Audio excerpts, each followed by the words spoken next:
Okay, before we start the cleaning process, let's just do a before. Look at the yellowing. Look at the yellowing. That one not so bad.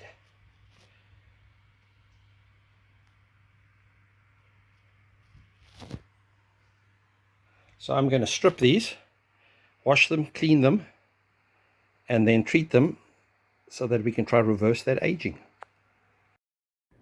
And the mice, as well as the little audio video adapter and the power supply. Look how yellow that is. A couple of scratch marks as well, but I definitely want to do these as well. And obviously the most important one is my A1200. The actual body doesn't look bad at all, but those keys, just look at those keys. They definitely have to be done. So yeah, the first thing is, what am I going to use to actually start with the retrobrite process? Now I've decided to use this cream peroxide. It's 40% hydrogen peroxide by volume, and I find this to work very, very well. Now previously I've actually gone and used my own concoction. You actually can go and buy from the chemist or your local pharmacy a hydrogen peroxide that's really highly concentrated. Then mix that with a cream of peroxide as well as some other detergent matter. I just find this a lot easier. I got this brilliant cream peroxide from a local place that sells hairdresser supplies, really cheap, and it really works well. Although it does need more than one covering in order to give the same result as what you get with your own retrobrite concoction, which is a lot stronger. But yeah, let's start with the keys. So how do you do the keys? First of all, just remove them quickly from the keyboard, and you've got to be careful with them. You don't want to damage them. And then what I've found worked very well is that I'd pour that cream peroxide into an actual tub, and then I would use a tweezers, and I would actually take each and every key and actually then dip it into it and then turn it over with the tweezers and put it onto the little plastic container there that I've got. And you do that with every one of the keys. And you can see here I've also gone and used a little paintbrush, and I've actually smothered that peroxide cream all over these mice and the little audio visual modulators or adapters, as well as the power supply. Here's one of the Amiga 500 frames that I've gone and done exactly the same.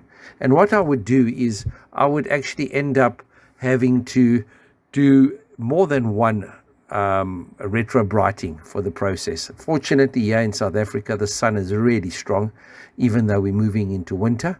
And but I would find, especially with the keys were the same. And what I would do is I would actually end up having to do more than one retrobrighting for the process. Fortunately, here in South Africa, the sun is really strong, even though we're moving into winter.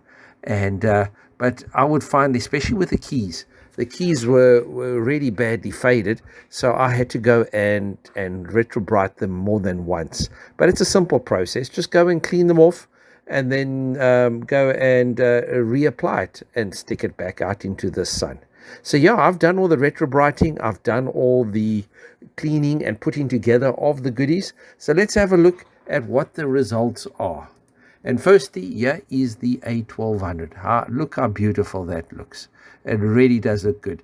The chassis is nice and white. The keys are now white and gray, and you can see how lovely they look. It really makes a big difference. And if we had to compare, I've just put the old picture there to compare the keys, and you can see the difference in the coloring of the keys. Although the chassis looks the same, because the chassis wasn't in bad condition at all, but the keys is what I wanted to brighten up. And again, have a look here at the results with the mice and the little modulators. I mean, that really looks good. And if I have to go and compare what they looked like before the retrobrighting to what they look like now, I mean, it's chalk and cheese, you can see. And I must say, this took 2 or 3, I think it was at least two retrobrighting sessions in order to get that done. But it made a huge difference. So I'm really happy, guys, with the result of the process. I know it's a bit of a schlep and so forth, but I found using that pre-board concoction to work well, and it helps. And so far, It's been a while, and I haven't seen any of it yellowing again. So, and I've used the same process before, and I haven't really seen it reverse itself. Is it perfect? No, it's not perfect.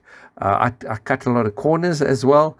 I don't always take everything apart and do it like I should do it, but the result in my mind is good. So guys, I hope you enjoyed that, and don't be scared to retrobrite your own vintage equipment.